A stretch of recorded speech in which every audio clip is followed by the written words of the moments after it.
ГСП онлайн. Городские новости сейчас.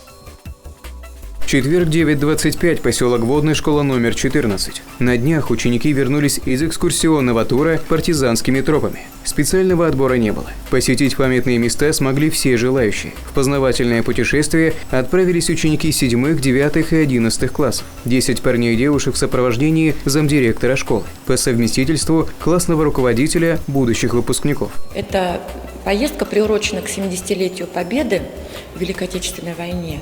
И так подобраны были места, что вот именно о партизанском движении мы узнали более подробно. Ребята посетили Брянск и Смоленск. Эти города в годы Великой Отечественной первыми пострадали от нападения фашистов. Ребята посетили деревню Хацунь и поселок Сеща. Школьникам рассказали о расстрелянных мирных жителях и партизанских движениях. Одной из школьниц больше всего запомнился подвиг отряда Анны Морозовой. Они включали музыку, свет, танцевали, пели и в это время пытались нарисовать план аэродрома, а потом передать его на партизанам.